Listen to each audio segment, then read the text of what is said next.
Hey everybody, how's everybody doing? Hope everybody is good. I am alive and kicking. Welcome to this podcast. Hopefully it's an informative podcast, not an entertaining podcast. I wanted to do something different today. I decided to start recording my stuff in videos. So I'd have a video and audio. So you're probably gonna see this video uploading in one of I haven't set up. I think I do have a YouTube, but I'll check it out. And I want to do a little bit of changing in the format so I could at least have some organization in my format, right? I mean, I've been always talking about whatever's popping into my head. But I want to make it informative. Like, I want to make my my podcast as informative as possible. I'm not saying I'm not trying to brag of like how much information I have or how much knowledge I have, and I'm open to actually learn more, and I'm open to educate and learn more, and know more things. Now, what I wanted to do right now in changing my format, I want to see if I could, answer questions. Because I've noticed there was, there was a video that I've watched for, what's his name? I don't remember his name, but he said the best podcast is basically podcasts where you're answering questions, and podcasts where you have interviews with other people, right? And then from there you'll have informative and good podcasts. So I decided to do this. I decided to see, okay, I have quite a lot of knowledge in business. I have a lot of knowledge in drop shipping. I have a little bit of knowledge in real estate in general, but my focus is in tax sales. I have a lot of information, like a lot of things that I could talk about. So what I did is, now I want to see if I can talk about questions that I would find in Quora, Quora.com. So in Quora.com, they have a lot of questions, and I can talk about these questions, right? The first question I want to talk about is a question that I found. This is here: what mistakes that will kill a startup? In my opinion, the mistake that would kill any startup is when you, as the person who started this business, you are trying to be perfect. In my opinion, if you have an idea, I do recommend that if you're the one who's starting it up, I mean, there is no capital, nobody's involved, and you are building it up for yourself, right? And you are putting your own capital in it. It's not going to cost you a lot, right? At the beginning, a lot of time I've noticed that a lot of people don't do a research. Like, even with a small geographic area, right? Like, for example, I have a business idea in which I stopped pursuing it because of the stupidity of the industry itself. The idea was because the idea came from the fact that I have the structure of basically delivering parcels. We have the vehicles, we have the infrastructures, the softwares, and all of that. And we decided, okay, let's deliver things or products that are used on a daily basis. Some of these products are papers. Now, in general, printing paper, are needed every day. Every day, businesses uses paper, and they have to reorder it all the time. And it makes sense for for this company to actually do that, to promote paper and sell paper. So when we came into it, we found out there is a big monopoly in it. Now, that's why we stopped. That's why, before we even started trying to look into it and do whatever the next steps is, the first thing we started with was actually putting a survey out. we wanted to see the reaction of consumers, local consumers here, particularly London, Ontario, or Kingston, Ontario. So we sent out a surveys on Facebook, and we basically figured out, okay, a lot of people would love to get this item. A lot of people would love to get this item at a cheaper discount. And they will not only buy one or two, no, they would buy a full subscription of it. So they will actually buy huge amounts, or they will actually buy the future of products. So they will give you a full year subscription for the future of whatever amount you have, right? So this is a different concept, and yeah, it's just amazing. The response that we found out about people wanting to buy printing paper, A4 paper, is a lot. Not to mention, there are people who wants to buy the printing, the receipt papers for the ATM, for the machines, for the what's it called, those small machines. Anyway, and there's a lot of people who wants to buy a lot of rolls from that, right? So that's our first step. Our first step was actually doing the research.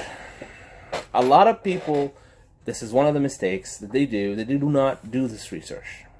They think it's expensive. It is not. In my opinion, it is not. When we did the research, we designated just $1,000 for the whole thing. You could go less than that. And what we did is we did a couple of I did a lot of research into what questions should actually be on the survey. We made a really short survey, about 10 questions, and then we gave out an incentive for anybody who's answering these questions, and we said, okay, you would have the opportunity to get $100. You will be brought into a draw to receive $100 Visa card, prepaid Visa card. And we had an overwhelming success on it because we had a lot of people actually applying for the form. They're filling it up and whatnot. And we got a lot of answers. And out of that research, we kind of found out, okay, this process, this business idea that we had at that time, or the thesis that we had at the time, was at least acceptable by a lot of individuals. It is acceptable. Almost 85% of the respondent accepted this idea. And well, you're not supposed to be sharing the idea, but you're asking questions around your idea that is actually helping the individuals, or build questionnaires around your idea. This is how we did it. And then you piece up the numbers together. You piece up the preferably in my case, I put majority of the questions as scale of 5 to 9, or 1 to 10 or whatever, right? And multiple choices. So there's nothing there. It's about written. There are some times where you'll find yourself you're gonna put questions that are written because you do not know the answer for it, and then when you have enough people answering, let's say about, in our case, well, I will wait like for maybe 200, 300 people answering that particular question, and I'll read through their stuff so I can create the options for them, right? And then I would have like a last option saying others, and for them to answer whatever they want to write. But that's just a thought. But one of the mistakes is that not a lot of people do their own research in what items that are there's a problem, right? A lot of people will say, okay, or a lot of companies would do is they will say, okay, this is a problem, and there's a solution for it, and I want to create a product to solve that solution. I'm not saying this is the wrong way of doing it. No, your solution may be overwhelmingly needed. So there is no way for me to say, hey, you need to do your research about it. Not necessarily. It could be the solution that you're providing is overwhelmingly needed, and you won't know it until you actually create the business. And sometimes you may not know the proper way of doing your research go about your research. But for me, I would prefer actually to have a research, ask people about what it is that they have, what do they need, what do their need. So I want to build a product or something based on their need, right? For me, when I build it, we have a billing system, not a billing system, more like a financial system. When I built it based on my needs, how everything is done, right? The work system that I have, I built it up based on my need. And I did a little bit of survey for the drivers to see what they need on that particular system. And I got my answer, right? I got answers from them. And I built whatever they needed in that system so they could have it, because they can use it. In any case, research is the first thing I would say that would kill a startup. If you don't have a proper research, you don't have basis of strength. In my opinion, you don't have a basis of strength for your business. The other thing that I said earlier is the matter of fact, a lot of people want to have their business perfect. You will never have your business perfect. I'm going to let you know right now. When you build a game, majority of the time, let me give you this idea. I have a background in 3D modeling. I have a background in 3D modeling and animations. I did it in Humber College, so I do have understanding of how to create a game and how to animate a game. The process of actually creating a game starts with a script. An author or a person who will just sit down and write a script of the game. Now, the script of the game will have the story, would have, and a lot of people will have a different way of writing the script, but majority of the time you will have the story of the game. You would have the not only the story of the game, but you will have how the interface operates.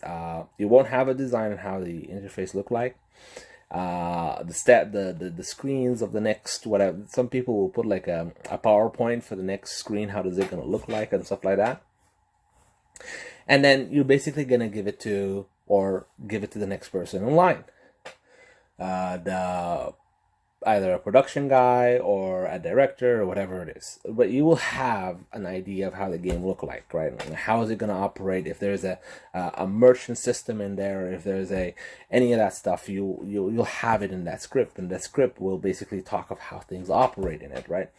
Now, the programmers will come in and do the things that need to be done to match the script. Right now, there are things that are not going to be the way you want it.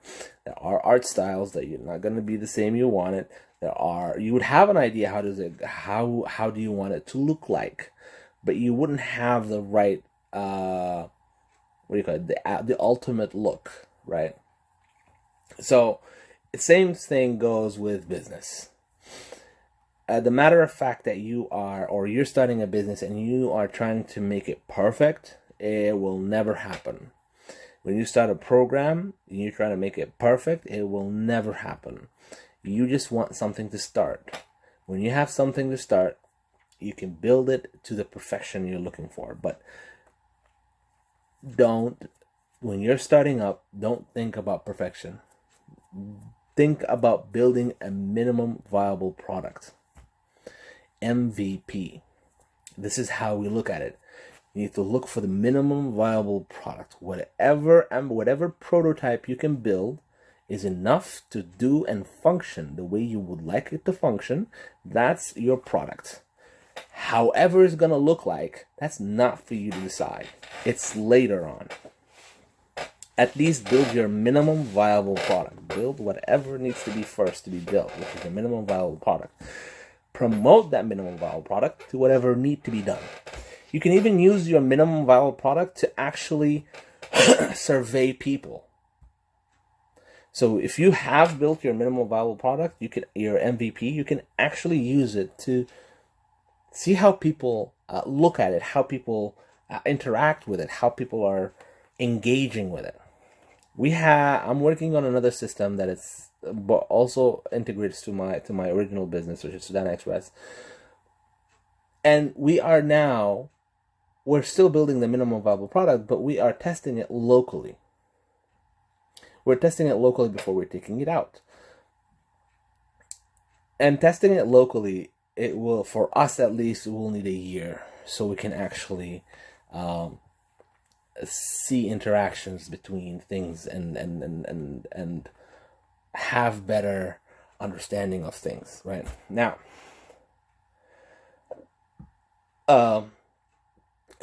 another mistake, I would say, rushing things. Man, I am a guy who would like to build, and because of my mentality of building, I always keep rushing things. I want to build. I can't be waiting for finance to actually kick in. So it is my fault, and no, don't rush things. Do not rush things.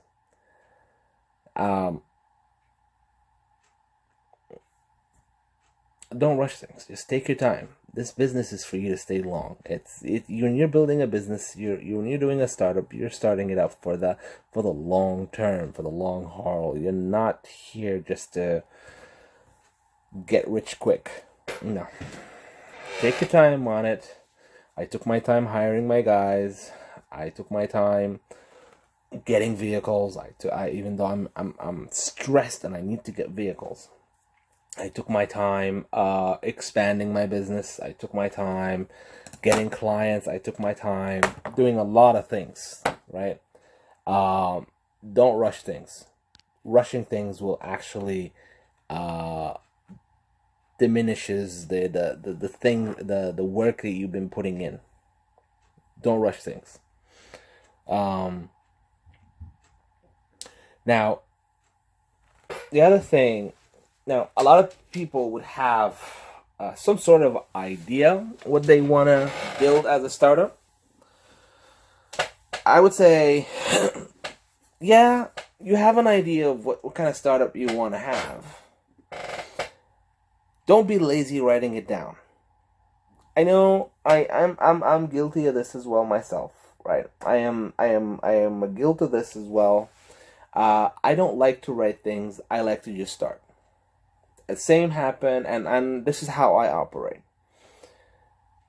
I understand that this is how I operate, but I actually write things.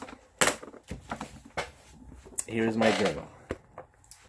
I literally write a lot of stuff in here. Okay, I write pages, and when I'm done with a page, I will literally scratch it out. Right? I would like, I'm done with the stuff, right? And I'll just scratch it out. Like I have, I should be scratching this page out because I actually, for the people in audio, what I'm doing is right now, I'm literally carrying my journal book. It's not really a journal. I'm not gonna say it's a journal. It's more like ideas for me. And when I have a meeting with someone, I would have my ideas organized here, and then I will once I'm done with the interview or I'm done with these ideas and it's already in motion, right? I will scratch it out and then I'll go to the next thing, right? But you'll find a flow of things here. Again, my journal is not really. Could I say a journal? I don't know if I should be calling it journal, but I think you can calling it a journal, just to journal your own ideas and thought. Yeah, so that's what I was showing in the video. I was showing my journals, and then I'm me crossing it out, or crossing ideas out, or crossing a whole page, basically saying, oh, all of the stuff in this page has been done, completed, and I don't need to look at it back. The reason why I don't look at it back is because I already looked at it and I have other ideas somewhere else.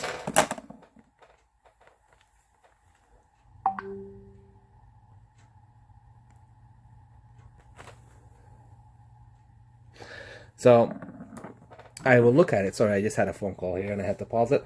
So I'll look at it and I will have generated something like other ideas that are related to this particular page.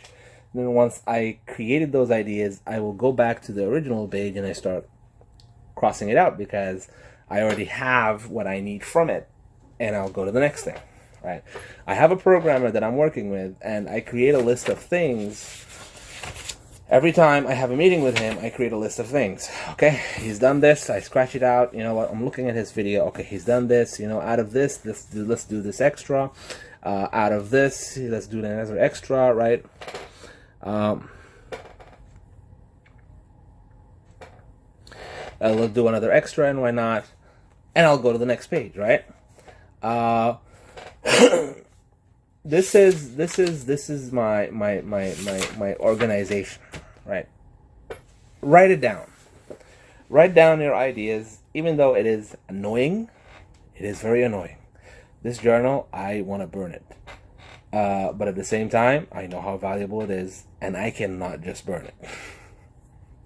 If I burn it, I will be the dumbest person you'll ever see in the world. So I do recommend that you have this kind of book. It's not organized. I know some people would love to put, like my wife. By the way, I stole this book from my wife because it was actually my book. I bought it for myself, and then she took it from me. This is how she journals her day. I do recommend you to watch the video so you can see what I am showing out.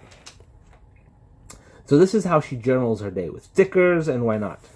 Look up my stuff. Scrambles. That's an empty page. Let's just go from the back so I don't want you to look at my first beginning stuff. More scrambles and more scrambles. Nothing there with a sticker. This is how I journal. Some people journal with a lot of stickers, a lot of, beautiful font. I don't. I can't, and I will not have the patience to actually do that. I appreciate the people who does that. I give them a lot of respect where respect is due. I cannot do that, and for the heck of me, I will never be able to do that. So I do recommend you to actually write your stuff. It'll give you a better focus when you have another meeting or another talk with another person, right? And at the same time, it will help you when you're writing things. It will help you have, you would know your first and second and on steps. Like you would actually have steps going on. Some people will actually use Notion or, what's the other website that's called? There is Notion, there is Numbers, there is Notability. There are programs out there that actually could help you. Me, the old book style, handwriting. People would have. I know, from my understanding, Notion have a better organization, have a better note takings, have a lot of features, right? I am not savvy in Notion. If you are, kudos to you. It might actually help you. But the main purpose of writing things is just literally to help you execute whatever you're trying to do, right? It organizes your thoughts. It helps you know, like I said, your first, your second, your third step. And it will actually, when you're writing these particular ideas, you would have some sort of like a epiphany of like the next idea or the next. Oh, this is a problem. You know what? Let's just create another idea about it. And look at it later. It will help you to actually build better. And this is what we have. Like we had. I wanted to buy. I'm trying to find it. I can't find it. But I wanted to decal our vehicles. Decals are pretty expensive, so I do not have the money to do that. So what I wanted to do is I want to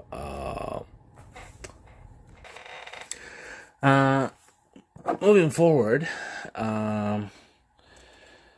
another thing that may actually help you, or from my own experience itself,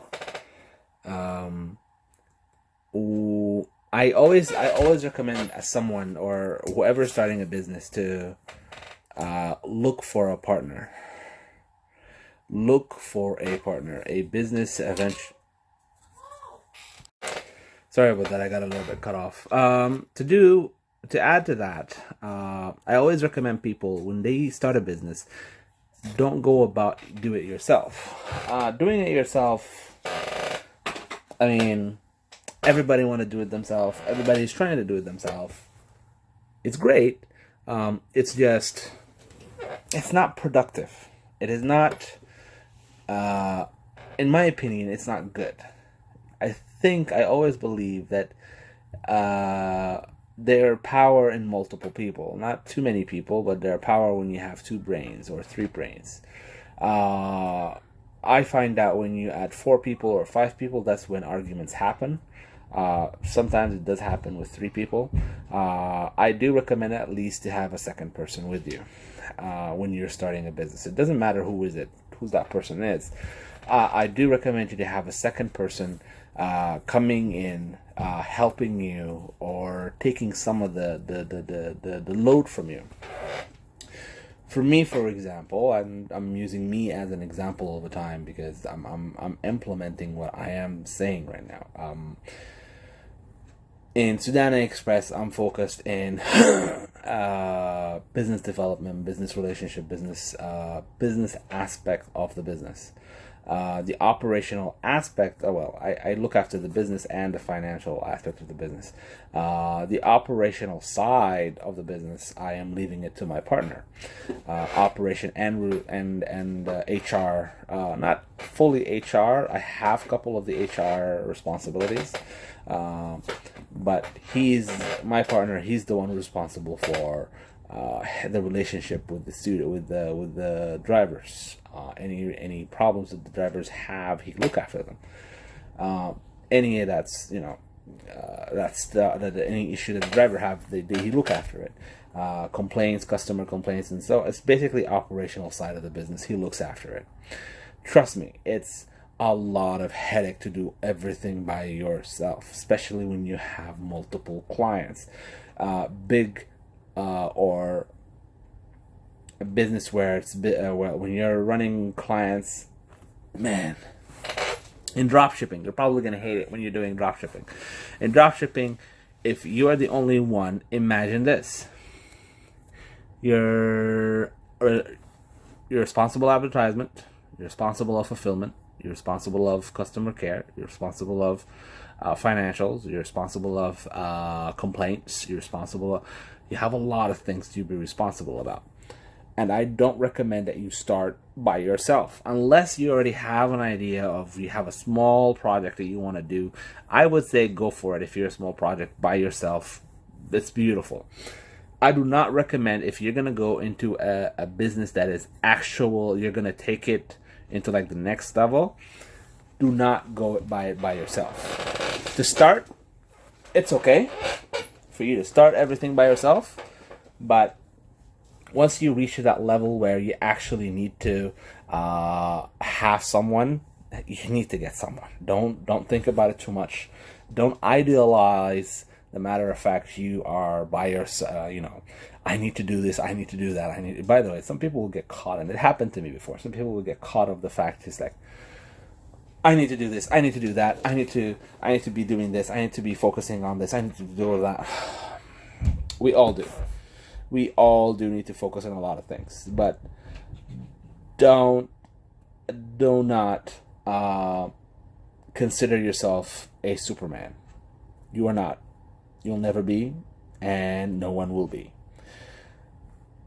My recommendation is, if you get this early, it's much better. If you get this at the beginning of your business, is much better if you get yourself a partner. Guy you trust, or a girl you trust, or a person you trust. And they have the same mentality as you are, because if he or she does not have the same mentality as you are, it's going to go sour pretty quick.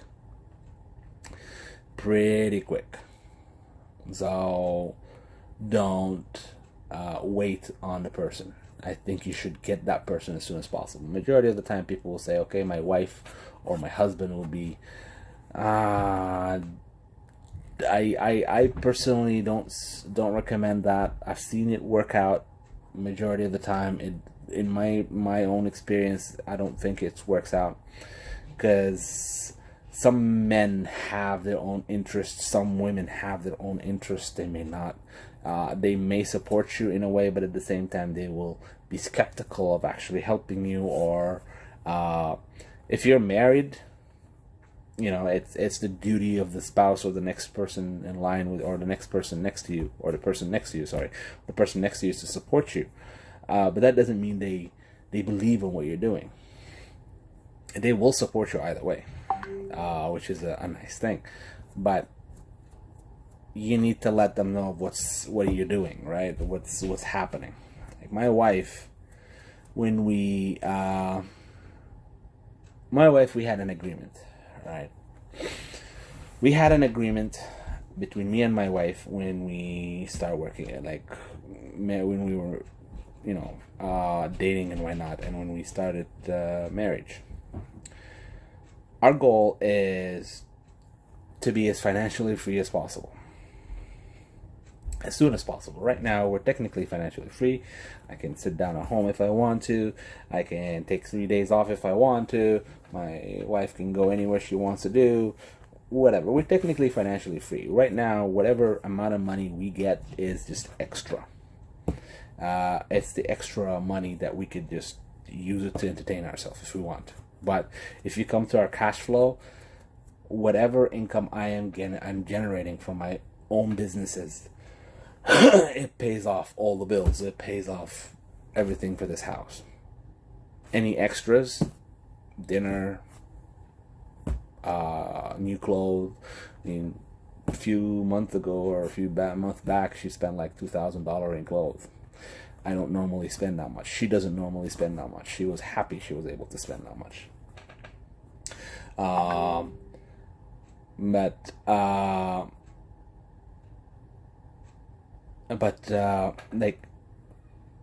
that's the thing between me and my wife. When we decided, okay, we're gonna have kids, she won't be able to work. She wants to get as many kids as possible before she's 30, and she wants to have at least three. She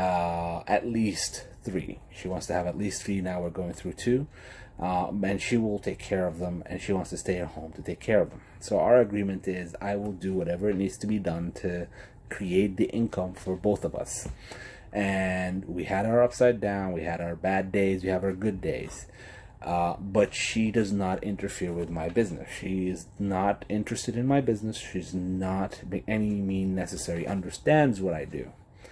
On the other hand, if I come to her side of the things in terms of raising the kids, homeschooling, whatever, I know very basics of what she does. And her understanding of organizations and stuff like that, she have a huge understanding of that. I don't. I will never be able to. So my point is even though you have the amplitude to start a business or whatever, don't consider your spouse as to be your partner in the business. They may have different goals. Me and my wife separated our goals so we could actually focus on things that we need to focus on. I had to find a partner somewhere else. My partner was this guy, and I found him. I'm not going to share his name. Maybe he's not comfortable having his name online, whatever, but nevertheless, I found a partner. She, on the other hand, was able to focus on education, homeschooling, all of that. So this is a small amount of things that could actually kill your business, in my opinion. If I think about anything else, I'll probably share it, but for now I'll stop in here because I'm about to hit the 30 minutes. I hope you guys enjoy this podcast, and I hope you like this format. Let me know what you guys think of this format. I'm going to try to answer these questions in Quora from time to time, and maybe I'll make a good stuff with it. Have yourself a good day, guys.